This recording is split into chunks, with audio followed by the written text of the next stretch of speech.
আলহামদুলিল্লাহ রাব্বিল আলামিন ওয়াসসালাতু ওয়াসসালামু আলা নবিয়িনা মুহাম্মদ ওয়া আলিহি ওয়া সাহবিহি আজমাইন, আম্মা বাদ। প্রিয় দিনী ভাইরা, আজকের আলোচনার বিষয়বস্তু হলো ইনশাআল্লাহ মৃত ব্যক্তির জন্য জীবিতদের করণীয়।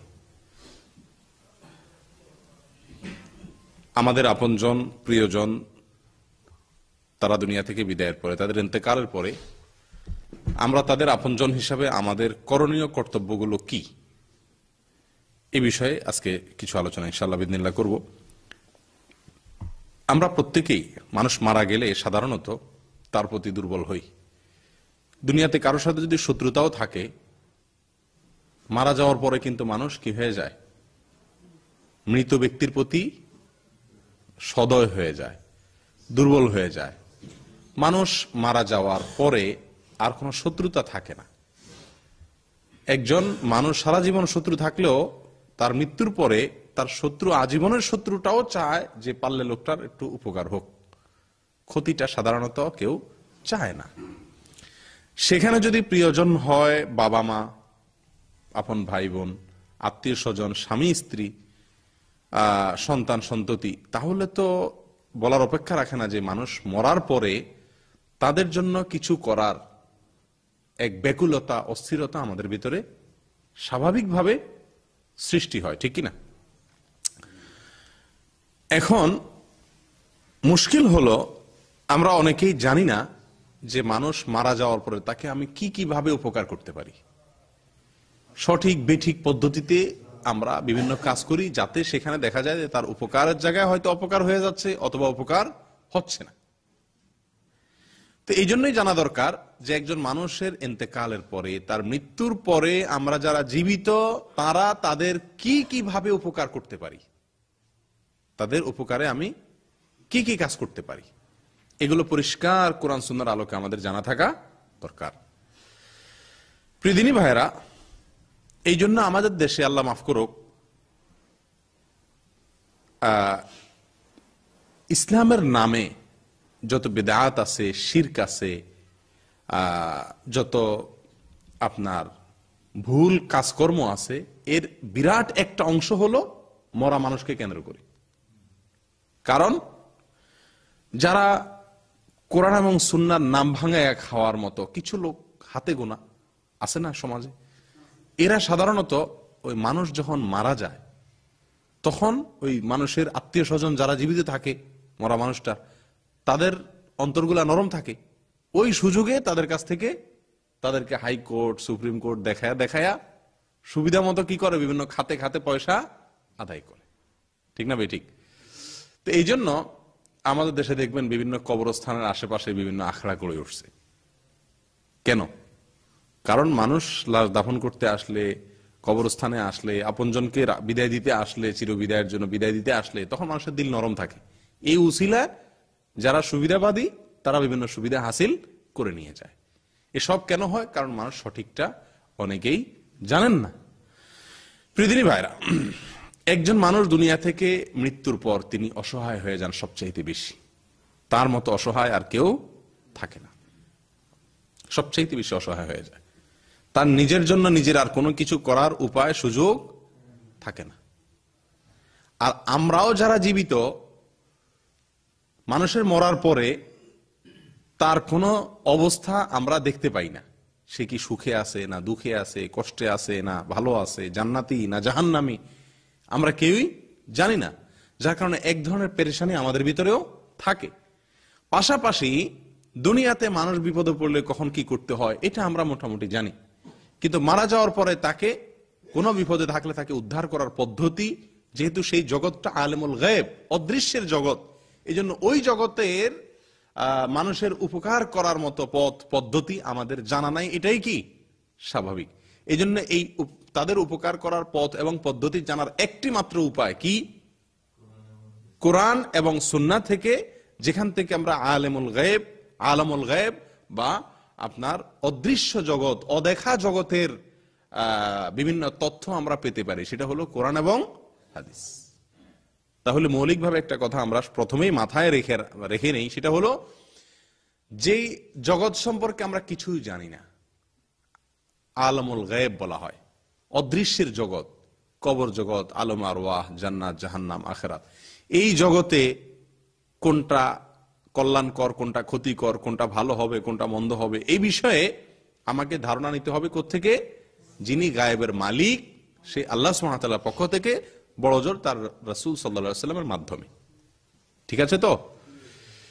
তাহলে ইনশাআল্লাহ আমরা বুঝতে সুবিধা হবে যে আমাদের প্রিয়জন, আপনজন, যাদের জন্য বিশেষ করে মা বাবা, তাদের প্রতি আমাদের স্বাভাবিকভাবে দুর্বলতাটা সবচাইতে বেশি।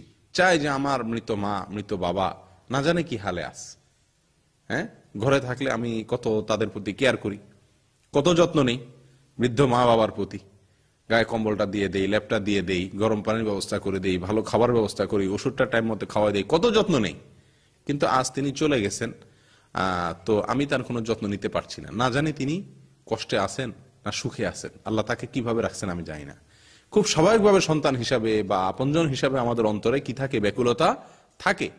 কিন্তু প্রিয়দিনী ভাইরা, যেই পদ্ধতিতে আমি তার উপকার করতে পারি সেই পদ্ধতিতে না গিয়ে আমি যদি আমার ধারণা প্রসূত পদ্ধতিতে, মন গড়া কোনো পদ্ধতিতে আমি তার কি করতে যাই? উপকার করতে যাই, সেই উপকার তার কোন উপকার বয়ে আনবে? কখনো আনবে না। কথা বুঝে আসছে ভাই? কারণ এই জগৎ সম্পর্কে তো আমি জানি না। এই জগৎ হলো গায়েবের জগৎ, আর গায়েবের জগতের ইলম রাখেন যিনি আলিমুল গায়েব, আল্লাহ সুবহানাহু ওয়া তাআলা। অতএব এই বিষয়ে আমাকে কি করতে হবে, কি করতে হবে না, সম্পূর্ণ বিষয়টি নির্ভর করবে কোরআন এবং সুন্নাহর উপরে। ধারণা করে কোনো কিছু এখানে করা চলবে না। আসুন এবার সর্বপ্রথম করণীয়, একজন মানুষ মারা গেলে তার প্রতি আমাদের প্রধান এবং মেইন 1 নম্বরের করণীয় কাজ হলো কি করা? দোয়া করা। কি করা? দোয়া এবং ইস্তেগফার। দোয়া এবং ইস্তেগফার। ইস্তেগফার মানে কি? ক্ষমা প্রার্থনা করা। ইস্তেগফার শব্দের অর্থ হলো ক্ষমা চাওয়া। তার পক্ষ হতে আল্লাহর কাছে কি চাইতে পারি? আমি ক্ষমা চাইতে পারি। এটা কোরআন হাদিস থেকে অনুমোদিত। একটা উপায় পাইলাম, তাহলে একটা উপায় পাওয়া গেল কিনা, যে তার পক্ষ থেকে আমি আল্লাহর কাছে কি চাইতে পারি? মাপ চাইতে পারি। তিনি নিজের জন্য নিজে মাপ চাইলে সেটা আর কাজে আসবে না। তার আমলের দুয়ার কি হয়ে গেছে? বন্ধ হয়ে গেছে। আমি তার পক্ষ থেকে কি করতে পারি? মাপ চাইতে পারি, তার পক্ষ থেকে দোয়া করতে পারি এবং মাপ চাইতে পারি। এই সুযোগ আছে। সূরা হাশরের আয়াত নম্বর 10, এখানে আল্লাহ সুবহানাহু ওয়া তাআলা বলেন, والذين جاءوا من بعدهم يقولون ربنا اغفر لنا ولإخواننا الذين سبقونا بالإيمان ولا تجعل في قلوبنا غلا للذين آمنوا ربنا إنك رؤوف رحيم। ঈমানদার যারা দুনিয়া থেকে বিদায় হয়ে যায়, মারা যায়, ইন্তেকাল করে, এদের মৃত্যুর পরে যারা তাদের পরবর্তীতে আসবে, অর্থাৎ তাদের পরবর্তী বংশধর, সন্তান সন্ততি যারা তাদের পরে আসবে, তারা বলবে, ইয়াকুলুনা, তারা বলবে, রব্বানা ইগফির লানা ওয়া লিইখওয়ানিনা আল্লাযীনা সাবাকুনা বিল ঈমান, আল্লাহ আমাদেরকে মাফ করেন এবং আমাদের যে সমস্ত ভাইরা ঈমান নিয়ে আমাদের আগে দুনিয়া থেকে চলে গেছে তাদেরকেও মাফ করেন। তাহলে আয়াত থেকে বোঝা গেল যে যারা মারা গেছেন তাদের পক্ষ থেকে জীবিতরা কি করতে পারেন? আল্লাহর কাছে ক্ষমা চাইতে পারেন, অর্থাৎ ইস্তেগফার করতে পারেন। কিভাবে ইস্তেগফার করব? এই যে আল্লাহ শিখাই দিলেন, হুবহু এই ভাষায়ও করতে পারি। সকল মুসলিম যারা দুনিয়া থেকে বিদায় নিয়ে গেছেন, মারা গেছেন, তাদের সকলের জন্য আমি কমন হারে, গণহারে এভাবে দোয়া করতে পারি, রব্বানা ইগফির লানা ওয়া লিইখওয়ানিনা আল্লাযীনা সাবাকুনা বিল ঈমান, আল্লাহ আমাদেরকে মাফ করে দিন এবং আমাদের যে সমস্ত ভাইরা আমাদের আগে ঈমান নিয়ে চলে গেছেন তাদেরকে আপনি মাফ করে দেন। এটা হলো গণহারে। স্পেশালি নির্দিষ্ট করে আপনি দোয়া যদি করতে চান তো 2-4 জনেরটা আল্লাহ সুবহানাহু ওয়া তাআলা কোরআনে 2-1 জনেরটা দেখাই দিয়েছেন। যেমন মা বাবার জন্য নির্দিষ্ট করে দোয়া করা শিখাই দিয়েছেন আল্লাহ তাআলা, রব্বির হামহুমা কামা রব্বায়ানি সগীরা। বড় হৃদয় বিদারক, বড় আল্লাহ সুবহানাহু ওয়া তাআলার রহমত পাওয়ার জন্য আসলে চাইতেও জানা লাগে, চাইতেও জানা লাগে, চাওয়াও আল্লাহ তাআলা শিখাই দিয়েছেন। ভাষাটা কি দেখেন, সুবহানাল্লাহ, রব্বির হামহুমা, আল্লাহ আমার মা বাবাকে আপনি রহম করেন। আমি তাদের এখন আর গায়ে কম্বল ল্যাপ তুলে দিতে পারতেছি না, ওষুধ টাইম মতো খাওয়াই দিতে পারতেছি না, তাদের প্রতি কেয়ার করতে পারতেছি না, আল্লাহ এখন আপনার হাওয়ালা চলে গেছে। রব্বির হামহুমা, আল্লাহ আপনি তাদের উভয়ের প্রতি আপনি রহম করেন, কামা রব্বায়ানি সগীরা, যেভাবে তারা এই মা বাবা আমাকে ছোটবেলা কি করছে, লালন পালন করছে দয়া দিয়া মায়া দিয়া, আল্লাহ আপনি আজকে তাদেরকে সেভাবে দয়া মায়া তাদের প্রতি আপনি দেখান। দেখেন কত আবেগময় ভাষা। যাই হোক, এটা হলো মা বাবার জন্য। ভাই ব্রাদার, স্বামী স্ত্রী, এদের জন্য আলাদা আলাদা দোয়া কোরআনে শেখানো হয় নাই। তাদের জন্য আমরা কমন ভাবে দোয়া করতে পারি, আল্লাহ আমার ভাই মারা গেছেন, আল্লাহ আপনি তাকে মাফ করে দেন, তার সব ভুল ত্রুটিগুলো আপনি মাফ করে দেন, আল্লাহ আপনি ক্ষমাশীল, আপনি মাফ করলে কেউ জিজ্ঞেস করবে না কেন মাফ করছেন, আপনার অধিকার আছে, আপনার ক্ষমা আছে, ক্ষমা করার ক্ষমতা আছে, আল্লাহ আপনি কি করেন, মাফ করে দেন, আল্লাহ তার প্রতি আপনি দয়া করেন, অনুগ্রহ করেন আল্লাহ। এভাবে আমরা আমাদের যে কোনো আত্মীয় স্বজন মারা গেলে তাদের জন্য কি করতে পারি, দোয়া চাইতে পারি। এটা কমন, এটার জন্য নির্দিষ্ট কোনো বিশেষ দোয়া শেখানো নাই যে এভাবে করতে হবে। মা বাবারটা নির্দিষ্ট বলা আছে, কিন্তু সেটাও আপনি অন্য কোনো ভাষায় মনে চাইলেও করতে পারেন, হুবহু ওইটাই যে করতে হবে এমন কোনো জরুরি না। প্রিয় দিনী ভাইরা, আর কমন ভাবে যে কোনো মুসলিম নরনারী দুনিয়া থেকে বিদায় হয়ে গেছেন, মারা গেছেন, তাদের জন্য ওই যে গণহারে দোয়া, রব্বানা ইগফির লানা ওয়া লিইখওয়ানিনাল্লাযীনা সাবাকুনা বিল ঈমান, আল্লাহ আমাদেরকে মাফ করেন, আমাদের যেসব ঈমানদার ভাইরা আগে চলে গেছে, আমাদের আগে চলে গেছেন, তাদেরকে মাফ করে দেন। এটা হলো গণহারে দোয়া। তাহলে আমরা মুর্দাদের জন্য, মৃত মানুষের জন্য প্রথম এবং প্রধান করণীয় হলো কি করতে হবে, দোয়া করতে হবে, দোয়া করতে হবে।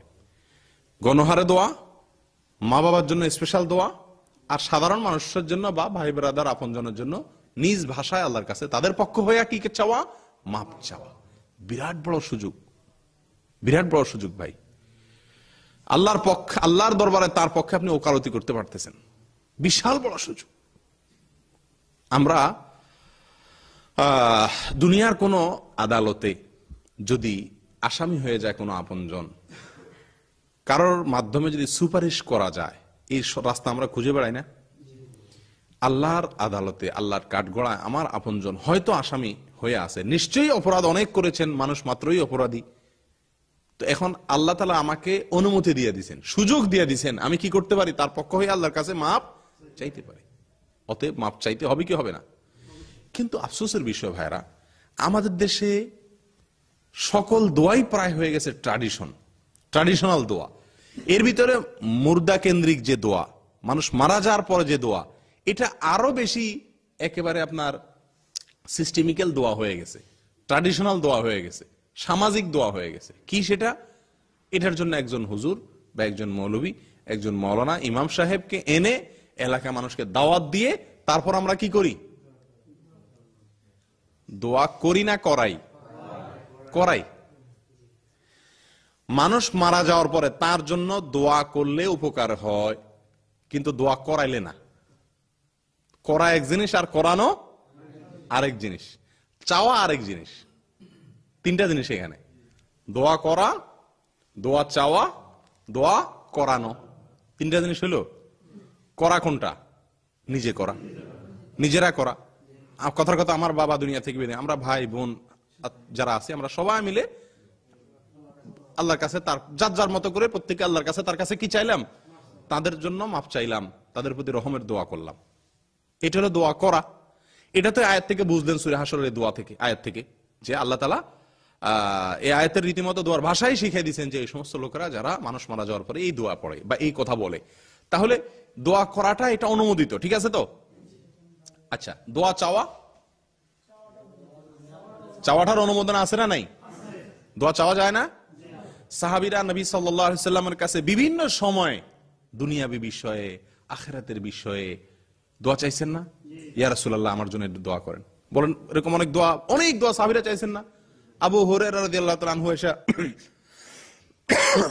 বলছেন, ইয়া রাসূলুল্লাহ আমার মা কাফের, আপনার প্রতি ঈমান আনে নাই, আপনার এখানে আসি দেখে আমাকে টর্চার করে, জুলুম করে, পিডায়, আপনি একটু কি করেন, আমার মার জন্য দোয়া করেন। এই যে নিজের মার জন্য নিজে হেদায়েতের দোয়া হয়তো করছেন, আবার রাসূল সাল্লাল্লাহু আলাইহি ওয়াসাল্লামের কাছেও কি চাইতেছেন, দোয়া চাইতেছেন। তাহলে বন্ধু বান্ধবের কাছে একটু যারা নেককার মনে হয়, যাদের দোয়া বেশি কবুল হবে মনে হয়, যারা হালাল ইনকাম যাদের মনে হয়, এই সমস্ত সৎ নেককার মুত্তাকিদের কাছে, ভালো মানুষ যাকে মনে হয় আমার, তার কাছে আমি দোয়া চাইতেই পারি, এটা দোষের কিছু নাই। তাহলে দোয়া করা, দোয়া চাওয়া দুইটাই অনুমোদিত। কিন্তু আমাদের সমাজে দোয়া করার চাইতে, দোয়া চাওয়ার চাইতে দোয়া করানোটা বেশি। বিশেষ করে মানুষ মারা গেলে দোয়া করে মানুষ যা, তার চাইতে বেশি করায়। আচ্ছা, এবার বলেন করা আর করানোর ভিতর পার্থক্য কি?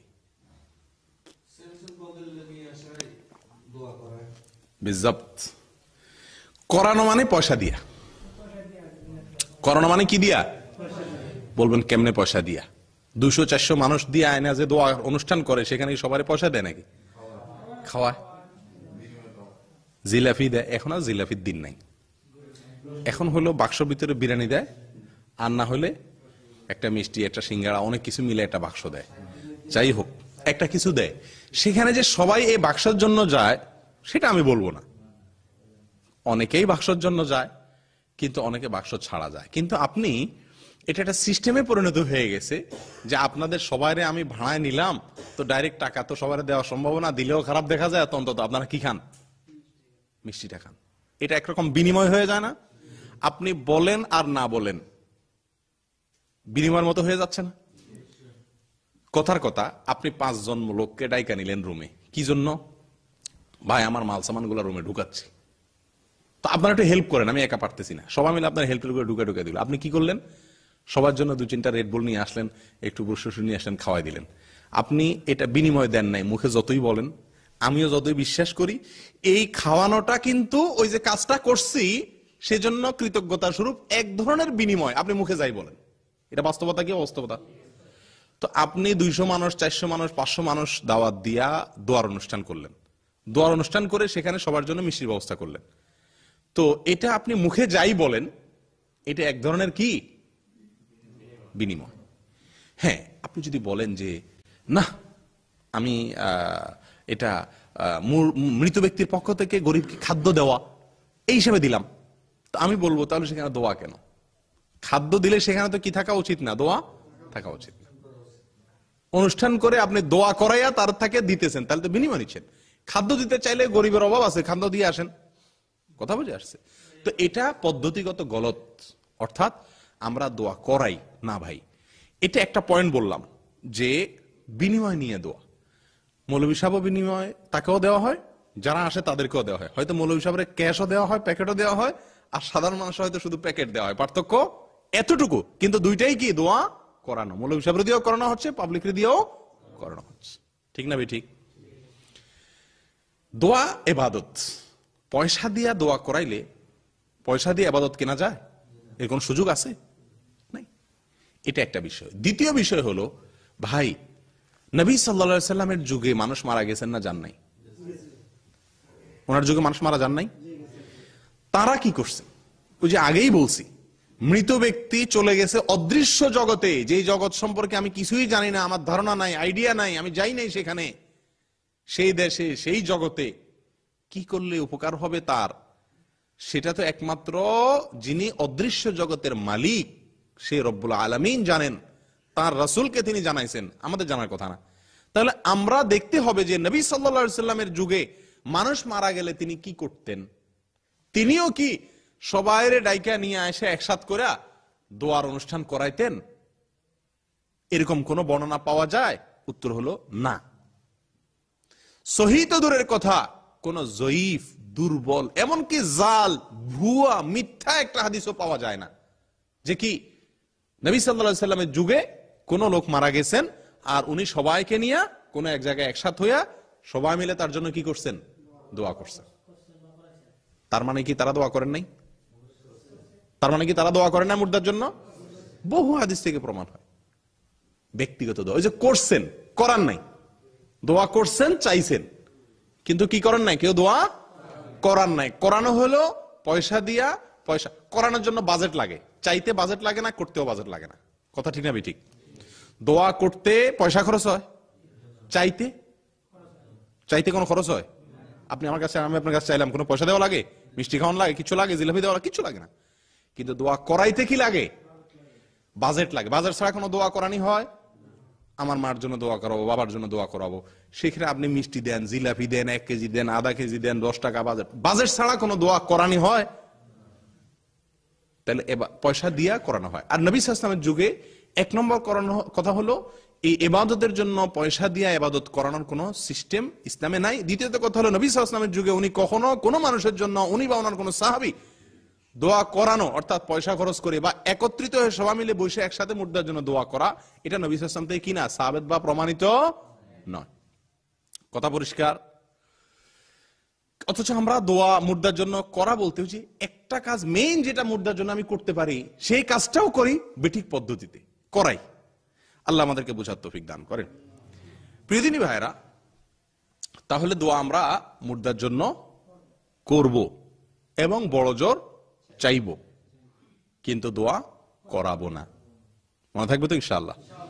আমাদের দেশে কয়জন মানুষ এমন আছেন যে তার মরার পরে দোয়া করানো হয় না? ইল্লা মাশাআল্লাহ, খুব কম না? খুবই কম, খুবই কম। এবং এটা এরকম এক সিস্টেমে পরিণত হয়েছে, আপনি যদি নাও চান অনেক সময় বাধ্য হয়েও মানুষ করায়, না করাইলে সমাজ তাকে নানান কথা বলে। কিন্তু যে ইমানদার, যে আমলদার, যে কোরআন সুন্নাহ বুঝে, তার উচিত সমাজ কি বললো সেদিকে লক্ষ্য না করা। প্রিয় দিনী ভাইরা, আমি অদৃশ্য জগৎ সম্পর্কে কোনো ধারণা রাখি না। অদৃশ্য জগতে আমার লোকটি চলে গেছেন, আমার আপনজন প্রিয়জনটি চলে গেছেন, সেই জগতে কি করলে তার উপকার হবে সেটা সেই জগতের মালিক যেভাবে জানাইছেন সেভাবে করব। তিনি দোয়া করতে বলেছেন, আমি দোয়া করব। দোয়া চাওয়ার নজির আছে, দোয়া চাইবো। দোয়া করানো কোনো নজির নাই, অতএব দোয়া করাবো না। মনে থাকবে তো ইনশাআল্লাহ? আমরা অনেকেই একটা কথা বলি ভাই, যে আমরা গুনাহগার মানুষ, আমাদের দোয়া কি কবুল হবে? তাহলে দোয়া চান। আপনার যদি মনে হয় যে আপনার দোয়া কবুল হবে না, তাহলে দোয়া চান। এটা একটা বিষয়। আরেকটা বিষয় হলো, আপনার দোয়া কবুল হবে না, আপনি এটা কেন বলছে? আপনি যত খারাপ হন, আপনি কি ইবলিসের চাইতে খারাপ হয়ে গেছেন? আমার কথা বুঝতে পারছেন? মানুষ যত খারাপ হোক, ইবলিসের চাইতে কি খারাপ হওয়া সম্ভব?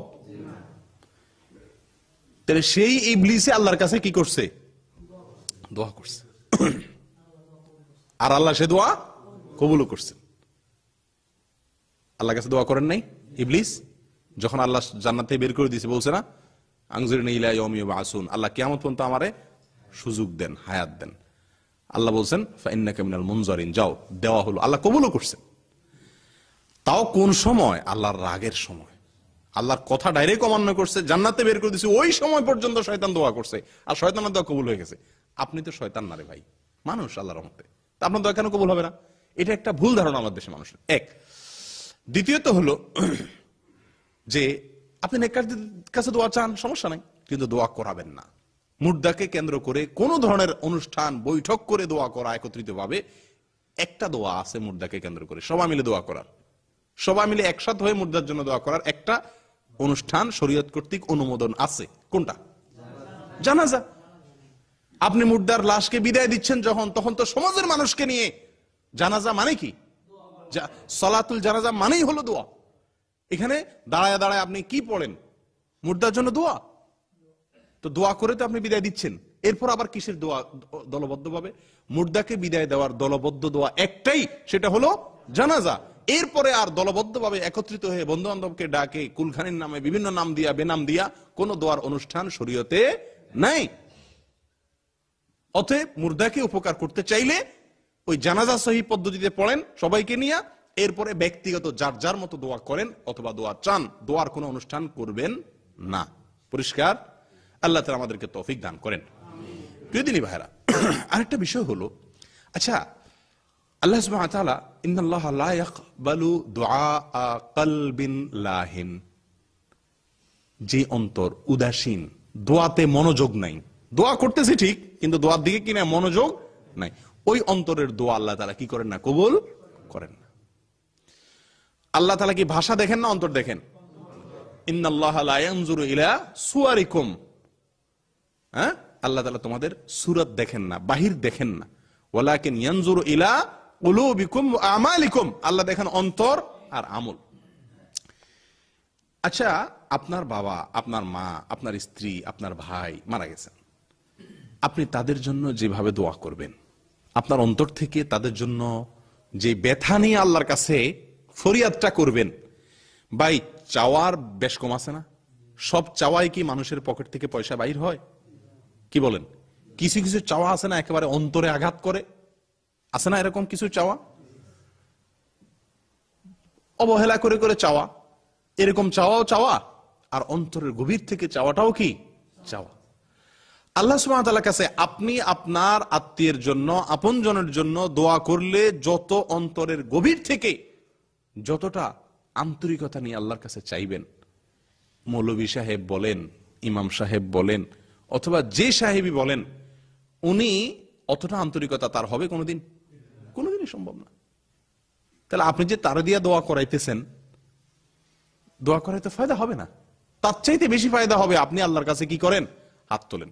আমাদের দেশের সাধারণ মানুষদের ভিতরে একটা বড় সমস্যা হলো যে আমরা আল্লাহর কাছে হাত তুলতে জানি না, হাত তোলার অভ্যাস নাই। বুঝে আসছে কথা?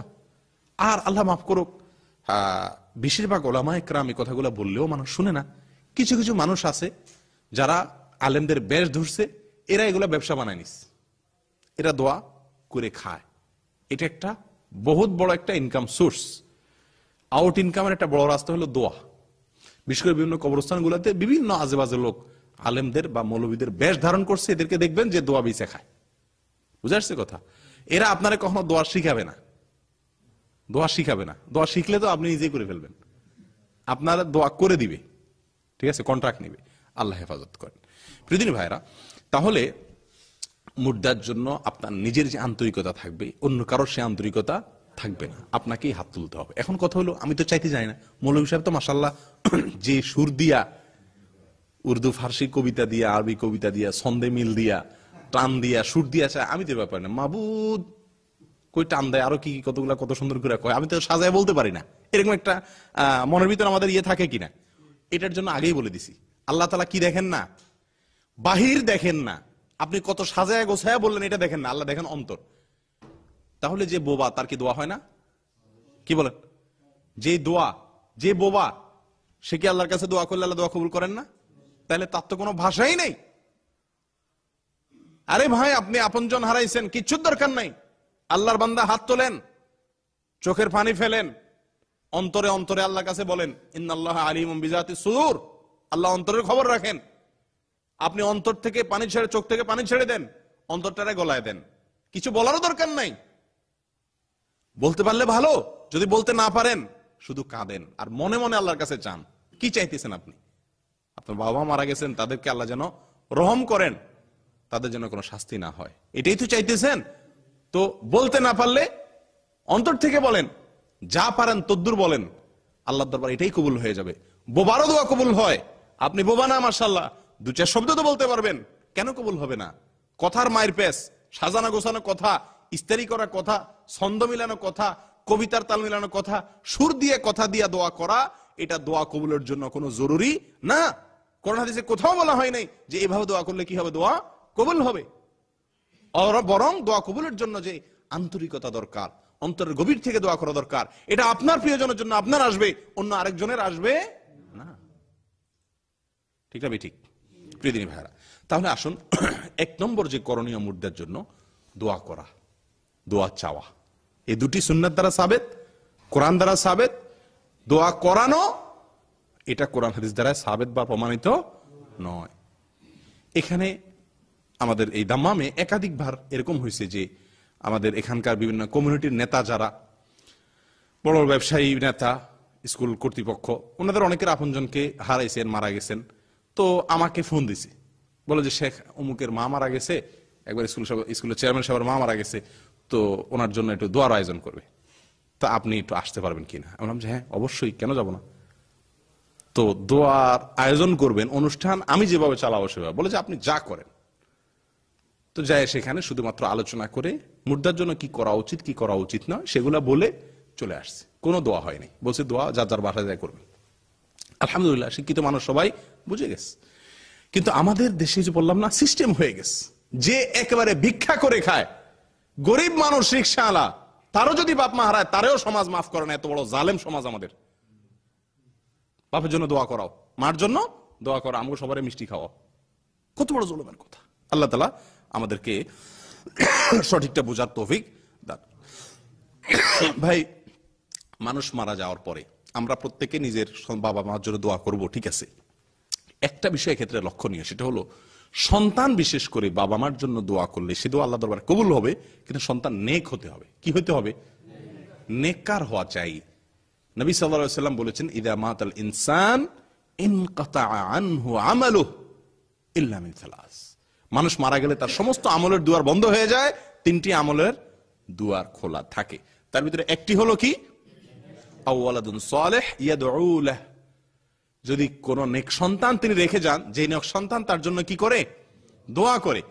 তাহলে এখানে নেক সন্তান বলছেন আল্লাহ তাআলা। মানুষ মারা যাওয়ার পরে, আপনার মৃত্যুর পরে আপনার সন্তান যদি নেক না হয়, সৎ না হয়, নামাজি না হয়, হালাল হারাম না বুঝে, আল্লাহ না চিনে, রাসূল না চিনে, কোরআন সুন্নাহ না বুঝে, তাহলে সে তো দোয়াই করবে না। এটা একটা কথা। আরেকটা কথা হলো, সে দোয়া করলে দোয়ার পদ্ধতিও জানবে না, যে দোয়া করাবে, করবে না, ঠিক না? আর আরেকটা এ হাদিস থেকে আরেকটা কথাও বোঝা যেতে পারে, সেটা হলো যে নেক সন্তান না হলে তার দোয়া আপনার উপকারে আসবে না। আপনার উপকারে আসবে যদি আপনি কোন নেক সন্তান রেখে যান, যে নেক সন্তান আপনার জন্য কি করে? দোয়া করে। তাহলে জীবিত থাকতে আমাদের উচিত নেক সন্তান রেখে যাওয়া। আল্লাহ তৌফিক দান করেন। প্রিয়দিনী ভাইরা, দোয়া মানুষের জন্য উপকারে আসে, এই বিষয়ে সুনানে ইবনে মাজার একটা হাদিস আসছে। নবী সাল্লাল্লাহু আলাইহি ওয়াসাল্লাম ইরশাদ করেছেন যে এক লোক জান্নাতে তার মর্তবা বৃদ্ধি করা হয়েছে হঠাৎ করে, এরকম হবে। তখন সে লোক আশ্চর্য হয়ে যাবে, জান্নাতে আমার যে গ্রেড, যে ক্লাস ছিল, সে ক্লাসটা আল্লাহ তাআলা উঠায় দিছেন, ক্লাসটা আল্লাহ সুবহানাহু ওয়া তাআলা বাড়ায় দিছেন, আমার মর্যাদা বৃদ্ধি করে দিছেন, হ্যাঁ, আফার ক্লাস করে দিছেন। কেমনে হলো এটা? মানুষ মারা যাওয়ার পরে তো তার সমস্ত আমলের দুয়ার ক্লোজ, সব তো বন্ধ হয়ে গেছে। যার যা প্রাপ্য সে তা পাবে, নতুন কিছু যোগ হওয়ার বিয়োগ হওয়ার কোন সুযোগ আছে? নাই। তো এই জন্য জান্নাতি আশ্চর্য হয়ে আল্লাহকে বলবেন যে আল্লাহ, আমার এই যে গ্রেড উন্নীত করা হয়েছে, উপরে উঠিয়ে দেওয়া হয়েছে, এটা কিভাবে হলো? অর্থাৎ আমার তো আর কোনো কি নাই, আমল করে যে মান বাড়াবো সেই সুযোগ নাই। আপনি কোম্পানিতে চাকরি করেন, আপনার প্রমোশন হয়, প্রমোশন হয় তো কাজের ভিত্তিতে নাকি? এখন যার কাজই বন্ধ, তার প্রমোশন কিভাবে হবে? এই জন্য জান্নাতে আশ্চর্য হয়ে আল্লাহর কাছে বলবে যে আল্লাহ, কিভাবে আমার এই মর্যাদা বৃদ্ধি করা হলো? তখন আল্লাহ সুবহানাহু ওয়া তাআলা তাকে বলবেন, ফায়াকালু বিইস্তিগফারি ওয়ালাদিকা লাক। তোমার যে সন্তান দুনিয়াতে রেখে আসছিলা, সেই সন্তান তোমার জন্য কি করছে? দোয়া করছে। যে ওই জন্য তো দোয়া করলে দোয়ার কোনো না কোনো ফল মানুষ পায়, এই জন্য তোমার মর্যাদা আমি কি করে দিছি? বাড়াই দিছি। প্রিয়দিনী ভাইরা, কি বুঝলাম? বিশেষ করে মা বাবার জন্য, যাদের প্রতি আমাদের সবচেয়ে বেশি দুর্বলতা, তাদের জন্য আমরা অন্তরস্থল থেকে নিয়মিত কি করতে থাকবো? দোয়া করতে থাকবো। এর ফলে তাদের উপকার হবে ইনশাআল্লাহ। দোয়ার শর্ত, পদ্ধতি, এগুলো সব বজায় রাখতে হবে। হালাল ভক্ষণ খাইতে করতে হবে, ঠিক আছে? অন্তরের গভীর থেকে দোয়া করতে হবে, সুন্নত পদ্ধতিতে দোয়া করতে হবে। বেদাত দোয়া করানো যাবে না। দোয়া করবেন বা চাইবেন, যাই হোক, তাহলে দোয়া করলে মুর্দাদের কি হয়? উপকার আসে। মনে থাকবে তো ইনশাআল্লাহ। আল্লাহ তাআলা আমাদেরকে সঠিকভাবে মুর্দাদের জন্য উপকার হয় সে কাজ করার তৌফিক দান করুন। তাহলে এক নম্বর কাজ হলো মুর্দাদের জন্য দোয়া করা, ইস্তেগফার করা। দোয়া করা, ইস্তেগফার করা। দোয়া সাধারণ দোয়া, আর ইস্তেগফার হলো তাদের জন্য আল্লাহর কাছে ওকালতি করা, মাপ চাওয়ার জন্য সুপারিশ করা, তাদের পক্ষ থেকে মাপ চাওয়া আল্লাহর কাছে। ঠিক আছে ভাই? আল্লাহ তাআলা আমাদেরকে সহিভাবে মাপ চাওয়ার এবং তাদের জন্য দোয়া করার তৌফিক দান করেন। প্রিয়দিনী ভাইরা, দ্বিতীয় নম্বর করণীয় মুর্দার জন্য বা মৃত মানুষের জন্য, সেটা হলো যে সাদকা। তার পক্ষে তো আমি কি করতে পারি? যেই কোনো দান করতে পারি। অর্থ দান করতে পারি, খাদ্য দান করতে পারি, কোনো জিনিসপত্র দান করতে পারি, যেই কোনো কিছু, কাপড় চোপড় দান করতে পারি। মৃত ব্যক্তির পক্ষ থেকে জীবিত ব্যক্তি সদকা করতে পারে। এটা একটা বিরাট সুযোগ আল্লাহ সুবহানাহু ওয়া তাআলা রেখেছেন। কথা বুঝে আসছে? আমাদের দেশে আল্লাহ মাফ করুক, মানুষ মারা গেলে অনেক অনুষ্ঠান হয়। এর ভিতরে একটা হলো সওয়াব রেসানি অনুষ্ঠান, ইসালে সওয়াব। আপনারা শুনছেন না? ইসালে সওয়াবের অর্থ জানেন? কেউ বলতে পারেন? জি, সওয়াব পৌঁছায় দেওয়া, সওয়াব ট্রান্সফার করা, সওয়াব পৌঁছানো, পোস্ট করা। এটা খুবই হাস্যকর একটা পরিভাষা ভাই। ইসালে সওয়াবের কোনো প্রয়োজন হয় না। আল্লাহর কাছে সওয়াব এমনিই পৌঁছে যায়, যেটা সিস্টেম মতো হয় সেটার সওয়াব এমনি কি হয়ে যায়? আল্লাহ তাআলা অ্যাকাউন্টে জমা করে দেন। আপনার পাঠানোর প্রয়োজন হয় না। ইসাল মানে পাঠানো, সওয়াব পাঠানো। মানুষ মারা গেলে কোন সওয়াব পাঠানোর কোন সিস্টেম শরীয়তে নাই। তাহলে মুর্দার পক্ষ থেকে আমরা কি করতে পারি? দান করতে পারি। আয়েশা রাদিয়াল্লাহু তাআলা থেকে একটা হাদিস সহিহ বুখারীতে আসছে, নবী সাল্লাল্লাহু আলাইহি ওয়াসাল্লাম থেকে তিনি বলেন যে এক ব্যক্তি এসে বলছেন নবী সাল্লাল্লাহু আলাইহি ওয়াসাল্লামকে, ইন্না উম্মতি উফতুলিতাত নাফসুহা ওয়া আযুন্নুহা লাউ তাকাল্লামাত তাসাদ্দাকাত ফাহাল লাহা আজরুন ইন তাসাদ্দাকতু আনহা। এক ব্যক্তি এসে বলে, ইয়া রাসূলুল্লাহ, আমার মা মারা গেছেন, আমার ধারণা যে উনি যদি সুযোগ পাইতেন কথাবার্তা বলার তাহলে কিছু সদকা করতেন, দান করতেন, কিন্তু সে সুযোগ পান না, উনি মারা গেছেন। এখন আমি যদি তার পক্ষ থেকে দান করি তাহলে কি তার কোনো উপকারে আসবে কি না? নবী সাল্লাল্লাহু আলাইহি ওয়াসাল্লাম বলেছেন, নাম, তুমি তোমার মৃত মায়ের পক্ষ থেকে দান করলে এটা তার কি আসবে? উপকারে আসবে। একইভাবে একই বিষয়ে বহু হাদিস আছে, আমি শুধু আর একটা বা দুইটা হাদিস উল্লেখ করব। আব্দুল্লাহ ইবনে আব্বাস রাদিয়াল্লাহু তাআলা আনহুমা থেকে বর্ণিত, এটিও বুখারীতে আসছে। তিনি বলেন যে সাদ ইবনে উবাদা রাদিয়াল্লাহু তাআলা আনহুম যখন ইন্তেকাল করলেন, তার মা সাদ ইবনে উবাদা রাদিয়াল্লাহু তাআলা আনহুর মা যখন ইন্তেকাল করলেন এবং যখন মারা গেছেন, তখন সাদ ইবনে উবাদা রাদিয়াল্লাহু তাআলা আনহু কি ছিলেন না? কাছে ছিলেন না। তখন তিনি ওনার মার মৃত্যুর পরে আয়েশা বলছেন রাসূলুল্লাহ সাল্লাল্লাহু আলাইহি ওয়াসাল্লামকে, ইয়া রাসূলুল্লাহ, ইন্না উম্মি তুফিয়াত ওয়া আনা গায়বুন আনহা, আমার মা মারা গেছেন, আমি কাছে ছিলাম না, দূর দেশে ছিলাম, দূরে ছিলাম, মায়ের কাছে থাকতে পারি নাই। আয়ানফাউহা শাইউন ইন তাসাদ্দাকতু বিহি আনহা, ইয়া রাসূলুল্লাহ, যদি আমি আমার মায়ের পক্ষ থেকে কিছু সদকা করি, দান করি, কোনো কিছু, শাইউন আই শাই, নগদ টাকা, যে কোনো কিছু আমি দান করি, তাহলে এটা কি আমার মায়ের কোনো উপকারে আসবে? তখন নবী সাল্লাল্লাহু আলাইহি ওয়াসাল্লাম বলেন, ক্বালা নাআম, বলেন হ্যাঁ, তার এটা কি আসবে? উপকারে আসবে। ক্বালা ফাইন্নী উশহিদুকা ইন হাইতি আল মিখরাফ সাদাকাতুন আলাইহা। তিনি তখন বলেন, ইয়া রাসূলুল্লাহ, আপনি সাক্ষী থাকুন, আমার অমুক বাগান, একটা মাজরা, 200 400 500 রিয়াল, পয়সা, দিরহাম, দিনার না, একটা বাগান, ইয়া রাসূলুল্লাহ, অমুক বাগান, সেটা প্রচুর ফল হতো, এটা আমার মায়ের পক্ষ থেকে আমি কি করলাম? দান করে দিলাম। সহিহ বুখারীর হাদিস। তাহলে বোঝা গেল মৃত ব্যক্তির পক্ষ থেকে কি করা যায়? দান। আর দানটা ওপেন, যে কোনো কিছু, খাদ্য দান করতে পারেন, জামা কাপড় দান করতে পারেন, পয়সা দিতে পারেন, কোনো জিনিস কিনে দিতে পারেন, ঘরবাড়ি, মৃত ব্যক্তির পক্ষ থেকে যেই কোনো সদকা বা দান আপনি করতে পারেন। আবু হুরায়রা রাদিয়াল্লাহু তাআলা আনহু থেকে বর্ণিত আরেকটি হাদিস সুনানে নাসাইতে আসছে। তিনি বলেন যে এক ব্যক্তি এসে বলছেন নবী সাল্লাল্লাহু আলাইহি ওয়াসাল্লামকে, ইয়া রাসূলুল্লাহ, আমার বাবা মারা গেছেন। উনি বাবার কথা বলছেন, ইন্না আবি মাত ওয়া তারাকা মালান ওয়া লাম ইউসি, আমার বাবা মারা গেছেন, তার অনেক সম্পদ আছে, কিন্তু তিনি ওসিয়ত করেন নাই যে তার সম্পদ থেকে দান টান করতে হবে, এরকম কিছু বলে যান নাই। ফাহাল ইউকাফিরু আনহু ইন আতাসাদ্দাকু আনহু? ক্বালা নাম, ইয়া রাসূলুল্লাহ, আমি যদি তার পক্ষ থেকে সদকা করে দিই, দান করে দেই, তাহলে এটা তার পক্ষ থেকে যথেষ্ট হবে কি না? নবী সাল্লাল্লাহু আলাইহি ওয়াসাল্লাম বললেন, নাম, হ্যাঁ, এটা তার পক্ষ থেকে হবে, গণ্য হবে, তিনি এটা পাবেন। যাই হোক, একই বিষয়ে আরেকটি হাদিস বলার মতো নাসাইয়ের, সেটি হলো সাদ ইবনে উবাদা রাদিয়াল্লাহু তাআলা আনহু বলছেন নবী সাল্লাল্লাহু আলাইহি ওয়াসাল্লামকে, ইয়া রাসূলুল্লাহ, আমার মা মারা গেছেন, আমি তার জন্য সদকা করতে পারবো কিনা? রাসূল সাল্লাল্লাহু আলাইহি ওয়াসাল্লাম বলছেন, হ্যাঁ, করতে পারো। তিনি তখন জিজ্ঞেস করেন, ইয়া রাসূলুল্লাহ, তাহলে কোন সদকাটা করলে বেশি উত্তম হবে? মায়ের জন্য কোন সদকা করলে বেশি উত্তম হবে? নবী সাল্লাল্লাহু আলাইহি ওয়াসাল্লাম বললেন, সাকিউল মা, মানুষকে পানি পান করানো। কি করানো? পানি পান করানো। এই জিনিসটা আমাদের দেশে একেবারেই নাই। কি বলেন? মানুষকে পানি পান করানো। পানি পান করানো বলতে আমাদের দেশে তো বোতলজাত পানি, মানে গরিব মানুষরা খাবে, এটা এই সিস্টেম নাই আমাদের দেশে। তাহলে অন্তত টিউবওয়েল করে দিতে পারি আমরা, কিন্তু এটারও প্রথা সিস্টেম খুব একটা নাই। আমরা অনেক ভালো কাজ হয়তো করি আলহামদুলিল্লাহ, কিন্তু এই যে পানি দান করা বা পানি পান করানো মানুষকে, এই একটা আমল, এটার ব্যাপারে খুব বেশি মানে আমাদের দেশে আমলটা কি না, প্রচলিত না। অথচ মুর্দার জন্য নবী সাল্লাল্লাহু আলাইহি ওয়াসাল্লাম এটাই পরামর্শ দিয়েছেন সাদ ইবনে উবাদা রাদিয়াল্লাহু তাআলা আনহুকে। তাহলে এই কয়েকটা হাদিস থেকে যেটা বুঝতে পারলাম, সংক্ষিপ্ত সার হলো, মৃত ব্যক্তির পক্ষ থেকে আমরা দান করতে পারি, এতে মৃত ব্যক্তির জন্য উপকার আসবে, এই সওয়াব তিনি পাবেন। আরেকটা রাস্তা পেলাম, তাহলে দোয়া, ইস্তেগফার, দোয়া করব, ক্ষমা চাইব, এবং তাদের জন্য আমরা কি করব? দান করব। দুটা কাজ পাইলাম। এখন দানের বিষয়ে বললাম যে ওপেন, যে কোনো কিছু আপনি কি করতে পারেন? দান করতে পারেন। এক্ষেত্রে আমাদের সমাজের মুশকিল হলো, আমরা মুর্দার জন্য দান বলতে একটা সিস্টেমিক্যাল দান করি, সেটা কি? খাদ্য দান, খানা দেওয়া। মুর্দার জন্য একটা দান করি, সেটা হলো কি খাবার দেওয়া, এছাড়া অন্য কোনো দান আমরা বুঝি না। আর এই খাবার দেওয়াটার পদ্ধতি এবং সিস্টেমের ভিতরে এত পরিমাণ গলত যে এটা মুর্দার জন্য কোনো উপকার বয়ে আনবে সে আশা করা দুরূহ, কঠিন।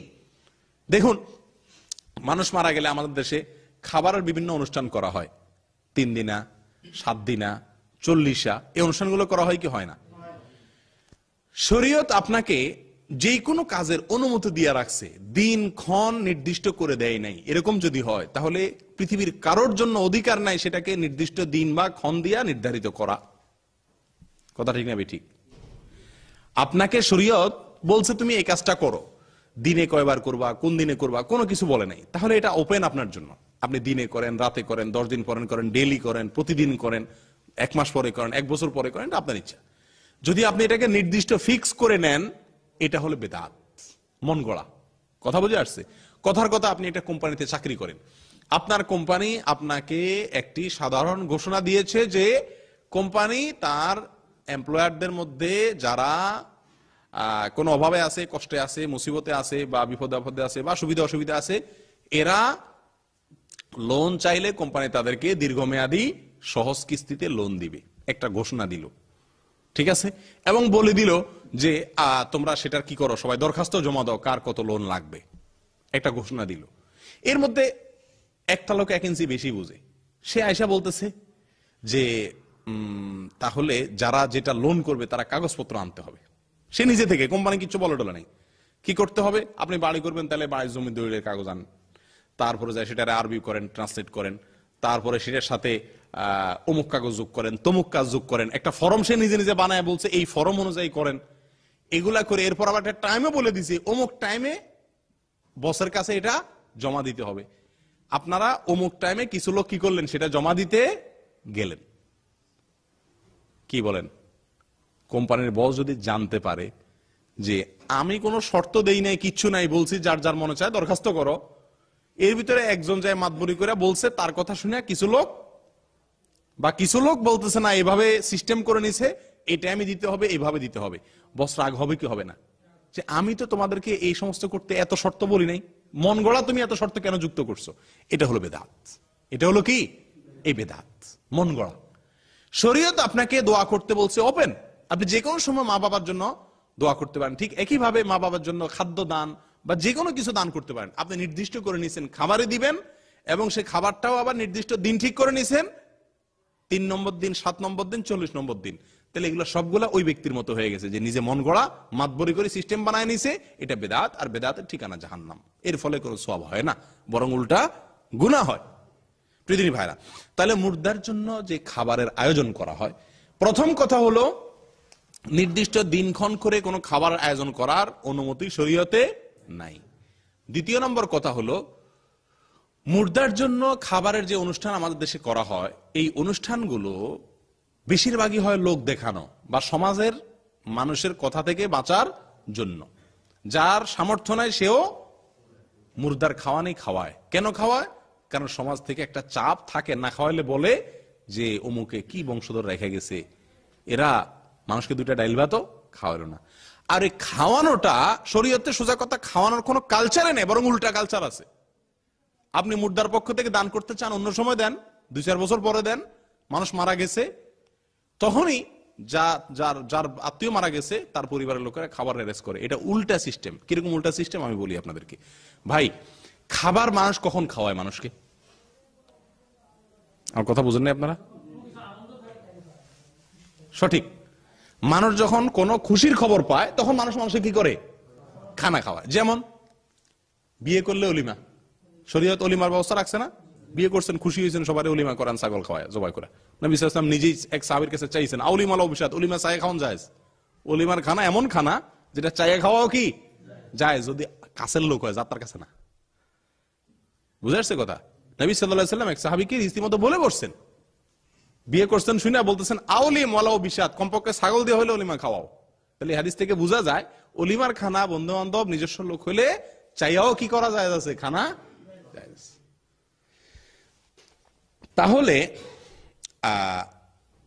এখানে নবী সাল্লাল্লাহু আলাইহি ওয়াসাল্লাম যে খাইতে বলছেন এটা না, এটার অর্থ এটাও হতে পারে যে নবী সাল্লাল্লাহু আলাইহি ওয়াসাল্লাম তাকে অলিমা নির্দেশ করেছেন, হয়তো সে অলিমা দেয় নাই, অলিমা দেওয়া সুন্নাত, এটা দিতে বলছেন। যাই হোক, এটা মজা করে বললাম। যেটা বলতে চাচ্ছি যে বিয়ে করলে মানুষ খুশি হয় সেজন্য খাওয়ায়, অলিমা। সন্তান হয়েছে খুশি, আকিকা জবাই করে খাওয়াও, ঠিক না? আর আমাদের সমাজে ছেলে পাশ করছে খাওয়ায়, মানে খুশি হইলে মানুষ খাওয়ায়, চাকরি পাইছে খাওয়ায়। আরে ভাই, আপনার বাবা মারা গেছে, মা মারা গেছে, ভাই মারা গেছে, আপনি কি খুশি? আপনি মানুষকে খাওয়াইতেছেন যে এই সিস্টেমে তো মনে হচ্ছে যে আপনি বিরাট খুশি, সেই জন্য সারা গ্রামের মানুষ কি করতেছেন? খাওয়াইতেছেন। ব্যাপারটা এরকম না? আনন্দের চোটে না মানুষ সবাই খাওয়ায়, আপনি গোটা গ্রামের মানুষ গরু জবাই করে খাওয়াইতেছেন, তার মানে আপনি কি খুশি? বিষয়টা এরকম হয়ে গেল না? হাস্যকর। বরং ইসলাম কি বলে শুনেন। নবী সাল্লাল্লাহু আলাইহি সাল্লাম বলেছেন, ইসনাউ লিআলি তালিব তাআমান, মুর্দার পরিবারের লোকদেরকে খাওয়ানোর জন্য, খাবার দেওয়ার জন্য আশপাশের লোকদের, গ্রামের লোকদের, প্রতিবেশী আত্মীয়স্বজনদেরকে নির্দেশ করছেন নবী সাল্লাল্লাহু আলাইহি ওয়াসাল্লাম যে তাদের জন্য খাবার পাঠাও, খানা তৈরি করো তোমরা, কারণ তারা তাদের প্রিয়জনকে হারায়া বেদনায় ব্যথিত। তারা খানা তৈরি করবে, করে খাবে, সেই মানসিকতা তাদের নাই। তোমরা তাদের জন্য খাবার সরবরাহ করো। আর এই ব্যথাটা এক একজনের এক এক রকম, কারোর ব্যথা 2 দিন থাকে, কারোর 2-4-10 দিন থাকে, কারোর 2 মাসেও ব্যথা যায় না, খানা পিনা তার মুখে উঠে না, হয় না এরকম? তো তাদেরকে বরং অন্য সবার কি করা উচিত? খাবার দেওয়া উচিত, যতদিন পর্যন্ত তারা স্বাভাবিক হইতে না পারে। আর আমরা কি করি? মইরা সাইরা 2 দিন 3 দিনের দিনই মাশাআল্লাহ খানার অনুষ্ঠান, উল্টা তার কাছ থেকে সবাই মিলা খায় তো খায়। কিরকম খানা খায়? মুর্দার খাবার অনুষ্ঠান নায়ুরি আসে। নায়ুরি বুঝেন আপনারা? না, নায়ুরি মানে কি? আপনারা তো বাংলা ভাষা ভালো করে জানেন না দেখা যায়।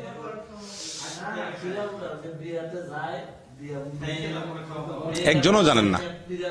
আচ্ছা যাক, আমার কাছ থেকে শুনেন। নায়ুরি হলো, নায়ুরি বলা হয় কোন বাড়ির মেয়েরা যারা বিয়ে হয়ে অন্য বাড়িতে চলে গেছে, এদেরকে বলে নায়ুরি। এরা বেড়াইতে আসলে ওটারে বলে নায়ুরি আসছে। কথা বুঝে আসছে? মানুষ মারা গেলে তার মুর্দার যে খাওয়ার অনুষ্ঠান করে, খাবার অনুষ্ঠান করে, মুর্দার খাওয়ানি খাওয়ায়, এই খাবার অনুষ্ঠানে সব নায়ুরি গুলারে দাওয়াত দেওয়া হয়। সব এলাকার চেয়ারম্যান, মেম্বার, ইমাম সাহেব, মুয়াজ্জিন সাহেব, মাতবর সাহেব, অমুক সাহেব, তমুক সাহেব, গরিব বড়লোক সব মানুষের দাওয়াত দেয় কি দেয় না? এটা ফুর্তির অনুষ্ঠান ছাড়া আর কি আমার বলেন? এটা তো ফুর্তির অনুষ্ঠান। এটা কি কোনো মুর্দার অনুষ্ঠান হতে পারে নাকি? এটা কি কোনো ব্যথার চোটে মানুষ মানুষকে খাওয়ায় নাকি? এটা তো ফুর্তি করে অনুষ্ঠান হওয়ার মতো হয়ে গেল। এই জন্য এটি আসলে কোরআন সুন্নাহ দ্বারায় কোনো সমর্থিত আমল হতে পারে না। আরেকটা পয়েন্ট নেন এই বিষয়ে, সেটা হলো মানুষ মারা যাওয়ার পরে আমরা যে খাবার আয়োজন করি, এই খাবার আয়োজন আমরা অনেকে বলি যে না, আমি তো খুশি হয়ে খাওয়াচ্ছি না, আমি তো গরিব খাওয়াচ্ছি। গরিব খাওয়ানো একটা ইবাদত। ওই যে মুর্দার পক্ষ থেকে দান করলে সওয়াব, তো গরিবের খানা দান করতেছি। আচ্ছা, এখানে আমাকে বলেন, বা যে কোনো মানুষকে খাদ্য দান করলে সওয়াব হয়, এখানে আমাকে বলেন গরিব খাওয়ানোর নাম দেওয়া হইলেও এই সমস্ত মুর্দার খাওয়ানি গুলাতে গরিব কতটুকু খায়? গরিব কদ্দুর পায়?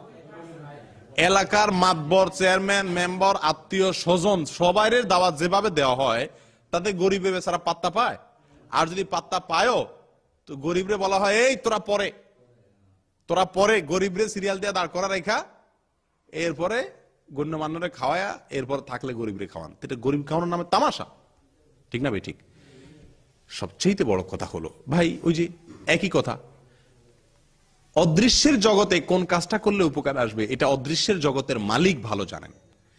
নবী সাল্লাল্লাহু আলাইহি সাল্লামের যুগে বহু মানুষ মারা গেছেন, তিনি বলেছেন যাদের আত্মীয় স্বজন মারা যায় তাদের জন্য খাবার প্রস্তুত করতে অন্যদেরকে নির্দেশ করেছেন। আর আমরা অন্যরা এখন উল্টা তাদের উপর বোঝা চাপাই, তাদের কাছ থেকে খাবার আদায় করি, ঠিক না ভাই? ঠিক। এটা মুর্দার জন্য উপকারে আসবে না, কারণ এটা বেদাত। এটা কি? বেদাত। কারণ হাদিসে যা বলছে তার উল্টা করা হচ্ছে।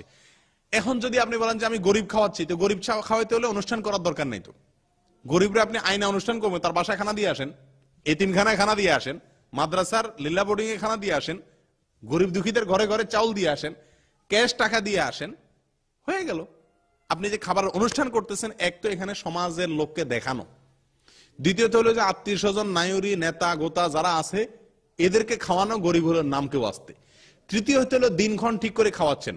চতুর্থ হলো নবী সাল্লাল্লাহু আলাইহি ওয়াসাল্লামের যুগে মানুষ মারা যাওয়ার পরে সওয়াবের উদ্দেশ্যে মৃত ব্যক্তির পরিবাররা অন্য কাউকে খাবারের অনুষ্ঠান করছে, এর কোনো নজির পাওয়া যায় না। গরিব খাওয়াতে চাইলে অনুষ্ঠান করার প্রয়োজন নাই।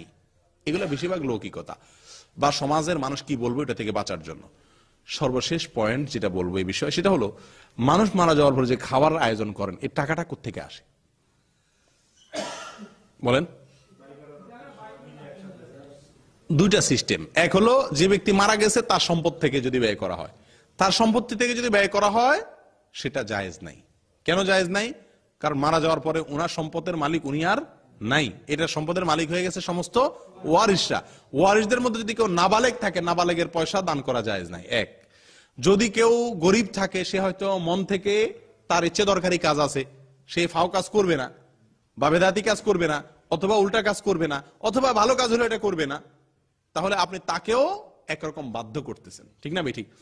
আর যদি ভাই বেরাদাররা টাকা পয়সা উঠায় করে, সেক্ষেত্রেও কি হয়, অনেক ভাই বেরাদার গরিব থাকলেও, ভাই বোন গরিব থাকলেও তারা শরমে পড়ে, লজ্জায় পড়ে হলেও কি করতে হয়, শরীক হতে হয়।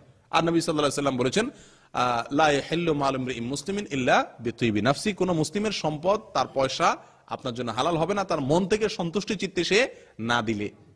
তাহলে তো হালালই হয় না বেশিরভাগ ক্ষেত্রে, কারণ যত লোক যায় সবাই যে দেয় তা না, অনেক সময় চাঁদাও হয়। আমার আপন দাদি যখন মারা গেছে, আমার এক চাচাতো ভাই ফোন করে আমাকে বলছে যে ভাই দাদি মারা গেছে, গরু জবাই করতে হবে 2টা, এত আসে তুমি দিবে এত। তো এরকম আমার মতো আরো অনেকের কি বলছে, অনেকেই তো শর্মে পড়ে দিতে হবে, না দিলে সে ওই বাড়িতে টিকতে পারবে? জায়েজ নাই। এক, আমাকে বলার পরে আমি বলছি না ভাই, আমি তো এই কাজ করবো না, আমি এর চাইতে অনেক ভালো কাজ করবো ইনশাআল্লাহ। আমি দাদির পক্ষ থেকে 2টা টিউবওয়েল করে দেবো গরিবদের এলাকাতে, সারা জীবন তারা পানি খাবে, সদকা জারিয়া সওয়াব পাবে, খাওয়াই দেবো, চলে যাবে, শেষ। আর এই খানার অনুষ্ঠান করা, দিনক্ষণ ঠিক করে এটাকে একটা সিস্টেম বানায় নিয়ে, এটা বিদআত, শরীয়তের কোনো অস্তিত্ব পাওয়া যায় না। তাহলে মুর্দার জন্য আমরা দান করব, কিন্তু দানটারে আমরা নির্দিষ্ট করে ফেলছি আজকে কিসের মধ্যে? খাদ্যের মধ্যে। সেটাও আবার বিশেষ দিন ঠিক করে, বিশেষ সিস্টেম ঠিক করে, অনুষ্ঠানের নাম দিয়া, গরিবের নাম দিয়া একটা ফুর্তির অনুষ্ঠান করে, সোজা কথা। এই জন্য ভাই, গরিবের মুর্দার পক্ষ থেকে আপনি দান করতে পারেন। এই যে শীতের দিন, শীতের কাপড় দিয়ে দেন মুর্দার পক্ষ থেকে, খাবার দিয়ে দেন, নগদ টাকা দিয়ে দেন, সবচেয়ে উত্তম দান। কথা বুঝে আসছে? আল্লাহ তাআলা তৌফিক দান করেন। মৃত ব্যক্তির পক্ষ থেকে তাহলে আমরা দোয়া করতে পারি, আল্লাহর কাছে ক্ষমা চাইতে পারি, তাদের পক্ষ থেকে দান করতে পারি। যে কোনো খাতে যে কোনো কিছু আমি কি করতে পারি? দান করতে পারি। মসজিদে দান করতে পারি, মাদ্রাসা দান করতে পারি, কোনো নির্দিষ্ট নেই, যে কোনো দান করতে পারে। আচ্ছা, মৃত ব্যক্তির পক্ষ থেকে আরেকটা কাজ আমরা করতে পারি, এটা হলো হজ। কি করা? হজ করা। নবী সাল্লাল্লাহু আলাইহি ওয়াসাল্লামের কাছে একাধিক ব্যক্তি জিজ্ঞাসা করছেন, ইয়া রাসূলুল্লাহ, আমার মা মারা গেছেন, আমার বাবা মারা গেছেন, হজ করেন নাই তিনি, উমরা করতে পারেন নাই তিনি, হজ করতে পারেন নাই তিনি, আমি তার পক্ষ থেকে হজ করবো কিনা? আফা আহজ্জু আনহা আফা আহজ্জু আনহা, ইয়া রাসূলুল্লাহ, আমি কি তার পক্ষ থেকে হজ করতে পারি কিনা? নবী সাল্লাল্লাহু আলাইহি ওয়াসাল্লাম বলছেন, নাম, তুমি তার পক্ষ থেকে কি করতে পারো? হজ করতে পারো। সহিহ মুসলিম সহ অন্যান্য হাদিসে কিতাবে আসছে এটি। তাহলে বোঝা গেল, মৃত ব্যক্তির পক্ষ থেকে যদি তিনি হজ না করে থাকেন, তাহলে তার পক্ষ থেকে আমি কি করতে পারি? হজ করতে পারি। অনেক ওলামা কেরাম বলছেন, উনি হজ যদি করেও থাকেন, তারপরেও আপনি তার পক্ষ থেকে কি করতে পারেন? হজটা করতে পারেন, নিজের হজ করার পরে। নিজের হজ হয়ে গেলে তারপরে তার পক্ষ থেকে কি করতে পারেন? হজ করতে পারেন। এর সওয়াব ইনশাআল্লাহ তিনি পাবেন। তাহলে 3টা আমল হলো না। 4 নম্বর আমল হলো সিয়াম। সহিহ মুসলিমের এক হাদিসের ভিতরে আসছে, সিয়াম সম্পর্কেও নবী সাল্লাল্লাহু আলাইহি ওয়াসাল্লাম বলেছেন মৃত ব্যক্তির পক্ষ থেকে সিয়াম রাখা যায়। এটা আমরা হয়তো অনেকেই প্রথম শুনছি। এখন ফরজ সিয়াম, নফল সিয়াম এনে বিরাট বিস্তারিত আলোচনা আছে, সেদিকে যাব না। তবে মৃত ব্যক্তির পক্ষ থেকে কমপক্ষে আপনি নফল সিয়াম রাখতে পারেন। বুঝে আসছে কথা? ফরজ সিয়াম যদি ছুটে যায়, অনেক ওলামাদের মধ্যে সেটাও কি করতে পারেন? ওয়ারিশ হিসাবে আপনি অন্য সময়, রমজানের পরে অন্য সময় সেগুলো রেখে দিতে পারেন। এটা ভিন্ন আলোচনা, অনেক বিস্তারিত আলোচনা আছে, ইখতিলাফ আছে এটা নিয়ে। বাকি কয়েকটা জিনিস পেয়ে গেলাম। তাহলে দোয়া করা, ইস্তেগফার করা, সদকা করা, তাদের পক্ষ থেকে দান করা, তাদের পক্ষ থেকে হজ করা, রোজা রাখা। নাম্বার 6, তাদের পক্ষ থেকে কোরবানি করা যায়। মৃত ব্যক্তির পক্ষ থেকে কি করা যায়? কোরবানি করা যায়। নবী সাল্লাল্লাহু আলাইহি ওয়াসাল্লাম যখন কোরবানি করছেন, তখন তিনি বলেছিলেন, আল্লাহুম্মা তাকাব্বাল মিন মুহাম্মদ ওয়া আলি মুহাম্মদ, হে আল্লাহ, আপনি এই কোরবানি যেটা করলাম, এটা মুহাম্মদের পক্ষ থেকে, অর্থাৎ আমার নিজের পক্ষ থেকে এবং আমার পরিবারের পক্ষ থেকে কবুল করেন। আর মুহাম্মদ সাল্লাল্লাহু আলাইহি ওয়াসাল্লামের পরিবার, বংশধর বলতে জীবিত মৃত সবাই কি হয়ে যায়? সেখানে শামিল হয়ে যায়। তাহলে বোঝা গেল, জীবিত ব্যক্তির সাথে মৃত ব্যক্তির কোরবানি করা যায় মৃত ব্যক্তির পক্ষ থেকে। আপনার মা, আপনার বাবা মারা গেছেন, ওনাদের পক্ষ থেকে আপনার কোরবানির সাথে ওনাদের পক্ষ থেকেও কোরবানির পরে, জবাইয়ের পরে যা বলতে হয়, কি বলতে হয়? নিয়ত থাকলে হলো যে এটা আমার পক্ষ থেকে এবং আমার মরা বাবা তার পক্ষ থেকে আমি করতেছি। এই গরুটা আমি জবাই করলাম আমার নিজের, পাশাপাশি আমার মৃত মা বা বাবা ওনাদের পক্ষ থেকে। তাহলে জবাই করার পরে নিয়ত থাকলে তো যথেষ্ট, তারপর জবাই করার পরে এটা বললে সুন্নাত, মুখে না বললেও চলবে যে আল্লাহ এটা আমি আমার মা বাবা আত্মীয় স্বজন যারা আছে এদের পক্ষ থেকে আপনি কবুল করেন। তাহলে বোঝা গেল কোরবানিও করা যায়, যেহেতু নবী সাল্লাল্লাহু আলাইহি ওয়াসাল্লাম করেছেন। কয়টা আমল হলো? হ্যাঁ, 5টা হলো। ইস্তেগফারকে আলাদা ধরলে 6টা হয়। দোয়া, ইস্তেগফার, সদকা, হজ, রোজা, কোরবানি, 6টা হলো। 7 নম্বর আবু সাঈদ আস-সাঈদী রাদিয়াল্লাহু তাআলা থেকে একটা হাদিস আছে সুনান আবু দাউদে, কেউ মারা গেলে, আপনজন মারা গেলে কয়েকটা কাজের কথা নবী সাল্লাল্লাহু আলাইহি ওয়াসাল্লাম আমাদেরকে পরামর্শ দিয়েছেন যে তাদের পক্ষ হয়ে, তাদের জন্য আমরা, তাদের হয়ে কিছু কাজ আমরা করতে পারি, তার ভিতরে করা উচিত। তার ভিতরে একটা হলো এই হাদিসের ভিতরে যেটা আসছে, তাদের রহমতের দোয়া করা, ইস্তেগফার করা, আল্লাহ তাদের প্রতি আপনি দয়া করেন, মাফ করেন, এটা একটা গেল। আর একটা হলো তারা কোনো ওয়াদা যে দুনিয়াতে বেঁচে থাকতে করে গেলে সে ওয়াদা পূরণ করা। অনেক সময় এরকম হয় না, মানুষ মারা যাওয়ার আগে ওয়াদা করে যায় কিন্তু পূরণ করতে সে পারে নাই, সম্ভব হলে সেটা কি করা, মৃত ব্যক্তির আত্মীয় হিসাবে আমি সেটা তার পক্ষ থেকে পূরণ করা। নাম্বার 3, তার যে আত্মীয় স্বজন দুনিয়াতে রেখে গেছেন তিনি, তার আত্মীয়দের সঙ্গে আত্মীয়তার সম্পর্কটাকে বজায় রাখা, অটুট রাখা, যাতে ছিন্ন না হয় সেদিকে লক্ষ্য রাখা। 4 নম্বর, তার বন্ধু বান্ধব যারা দুনিয়াতে তাদের সাথে চলাফেরা করছে, তাদের সাথে তার মৃত্যুর পরে তার মতো আচরণ করা, তার মতো মর্যাদা দেওয়া। কথার কথা, বাবার বন্ধুরা আছেন, বাবা মারা গেছেন, তাহলে বাবার বন্ধুদেরকে বাবার মতো কি দেওয়া, মর্যাদা দিয়ে তাদের সাথে সুন্দর আচরণ করা, সম্মান মর্যাদা দেওয়া। এই আমলগুলো আবু সাঈদ আস-সাঈদী রাদিয়াল্লাহু তাআলা হাদিস থেকে সুনান আবু দাউদের পাওয়া যায়। এগুলো মুর্দার মারা যাওয়ার পর আমরা করতে পারি। আরেকটি আমল হলো, মুর্দার যদি কোনো ওসিয়ত করে যায়, ওসিয়ত, তাহলে তার ওসিয়তটা কি করতে হয়, পুরা করতে হয়। যদি সম্পদের ব্যাপারে ওসিয়ত করে যায় যে এটা মুজায়া দান করিও, তাহলে 3 ভাগের 1 ভাগ সম্পদ থেকে সর্বোচ্চ, এর উপরে না, কমে যত হইতে পারে, এটা কি করতে হয়, পুরা করা লাগে। পাশাপাশি আরেকটি আমল মানুষ মারা যাওয়ার পর আমাদের করা উচিত, যেটা আমাদের দেশে 99 বলবো না, বরং 1000-এর ভিতরে 999 জন মানুষ করে না।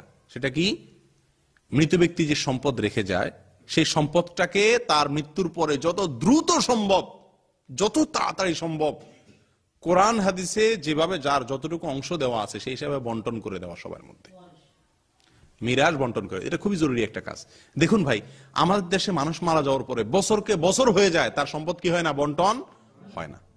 ঠিক না ভাই? ঠিক। এই বন্টন না হওয়ার কারণে কি হয়, যাদের গায়ের জোর আছে তারা দখল করে নেয়, দুর্বলরা আর পরে পায় না। আর যদি আপনি বন্টন করতে চান, তখন সমাজ কি বলবে, হাইরে লোকটা মইরা সারে নাই, তার ছেলেমেয়েরা সম্পদ নিয়ে কামড়া কামড়ি ভাগ বটরা শুরু করে দিস। আমাদের দেশে সমস্যা হলো, আপনি কোনো ভালো কাজ করতে গেলে সেটা নিয়ে বহু কথা উঠে, কিন্তু মন্দ কাজ করেন সেটা নিয়ে কিছু নাই। এই সম্পদ নিয়ে পরে ভাইয়ে ভাইয়ে মারামারি করেন 2-4 বছর পরে, কেউ কিছু বলবে না। কিন্তু সম্পদ তার মৃত্যুর পরে সঠিক পদ্ধতিতে ভাগ বন্টন করেন, সমাজের মানুষ বহুত কথা বলবে। বলুক সমাজের মানুষ, আপনার উচিত হবে অনতিবিলম্বে তার মিরাজ, পরিত্যক্ত সম্পত্তি যে যতটুকু পায় দিয়ে দেওয়া। দেখুন, বাবা মারা গেলে বাবার মেয়েরা বিয়ে হয়ে গেছে, পরের বাড়ি চলে গেছে, 2-10-20 বছর হয়ে গেলে আস্তে আস্তে তারাও শরম পায় নিতে, আর ছেলেরাও লোভ লালসা বেড়ে যায়, বংশধর বেড়ে যায়, চাহিদা বেড়ে যায়, আর দিতে পরবর্তীতে চায় না। এই জন্য মানুষ মারা যাওয়ার পরে উচিত তার সম্পত্তিটা খুব দ্রুত ভাগযোগ করে যার যারটা তাকে দিয়ে দেওয়া। এটা আমার দেশে হয় না। আল্লাহ তাআলা রহম করেন এবং এটা আমাদের করার তৌফিক দান করেন। মুর্দাকে কেন্দ্র করে কোরআন খতম করা, কি করি আমরা? মুর্দারে কেন্দ্র করে ওই যে দোয়া করি তো না, দোয়া করাই, সদকা তো করি না, খানা দেওয়ার নামে একটা নির্দিষ্ট সিস্টেম করে বেদাত করি, দেখেন যাও করি, উল্টা পাল্টা করি।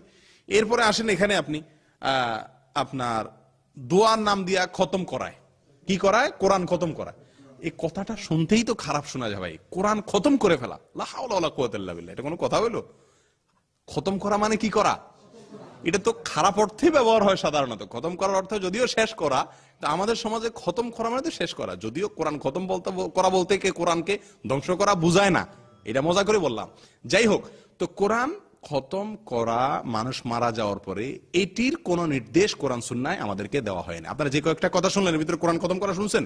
নবী সাল্লাল্লাহু আলাইহি ওয়াসাল্লাম কখনো বলছেন বা কোন সাহাবী করছেন যে মানুষ মারা যাওয়ার পর কোরআন খতম করতে হবে? মানুষ মারা গেলে এটা সবচেয়ে গুরুত্বের সাথে যে কয়েকটা কাজ করে তার ভিতরে এটা একটা, সবাই ভাগযোগ করেন, এক পারা করেন, নিজেরা করতে না পারলে হুজুর বানা করে আনে, আর বন্ধু বান্ধব ভাড়া করে নেয়, আত্মীয় স্বজনরা ভাগযোগ করে নেয়, 2-4 পারা করে খতম করে দোয়া করো, মনে করে যে কোরআন খতম করে দোয়া করলে দোয়া কবুল হবে। এটা মন গড়া। মানুষ মারা গেলে কোরআন খতম করতে হবে, এই জিনিসটি মন গড়া। এর কোনো ধারণা আমাদেরকে কোরআন সুন্নাহ দেয় নাই। 12 মাস কোরআনের খবর নাই, মারা গেলে তখন কোরআন খতম করে আপনি দোয়া করলেন না, এরকম কোনো কথা নাই। এরপর আসেন দোয়ার জন্য নির্দিষ্ট দিনক্ষণ ঠিক করা, খাদ্যের ব্যাপারে তো বললামই। এগুলো হলো সব বেঠিক পদ্ধতি এবং ভুল পদ্ধতি। আল্লাহ তাআলা আমাদেরকে মুর্দাদের জন্য সহি এবং সঠিক যা করা সেগুলো করার তৌফিক দান করুক। আমি লিস্টে আবার বলে দিচ্ছি আমাদের কি করা উচিত। নাম্বার 1, তাদের জন্য আমরা দোয়া করব। কিসের দোয়া?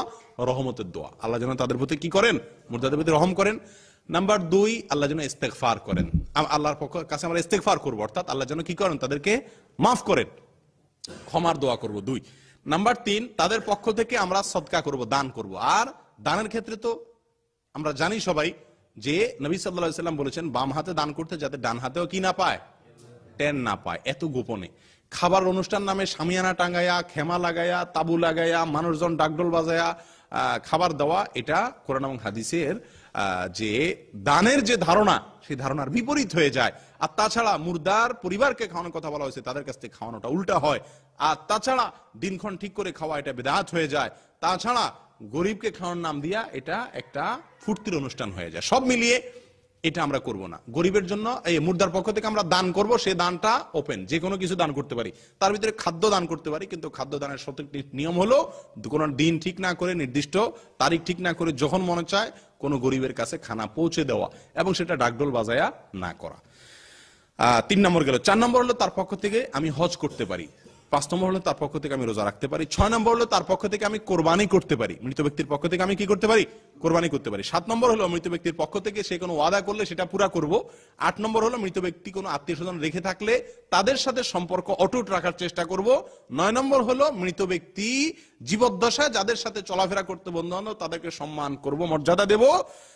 10 নম্বর হলো মৃত ব্যক্তি কোনো ওসিয়ত করে গেলে সে ওসিয়তটা পুরা করব। 11 নম্বর হলো মৃত ব্যক্তির সম্পত্তি রেখে গেলে সেগুলাকে সুষ্ঠু কোরআন এবং সুন্নাহর আলোকে সুষ্ঠুভাবে যত দ্রুত সম্ভব বন্টন করে দিই। আল্লাহ তাআলা আমাদেরকে সঠিকভাবে মুর্দার জন্য যা যা করা দরকার সেগুলো করার তৌফিক দান করেন। আর বিদআত এবং উল্টাপাল্টা যেগুলো আমাদের সমাজে প্রচলিত আছে সেগুলোকে প্রত্যাখ্যান করা, বর্জন করার তৌফিক আল্লাহ তাআলা, সৎসাহস আল্লাহ তাআলা আমাদের সকলকে তৌফিক নসিব করেন। জাযাকুমুল্লাহ ওয়া আখিরু দাওয়ানা আনিল হামদুলিল্লাহি রাব্বিল আলামিন।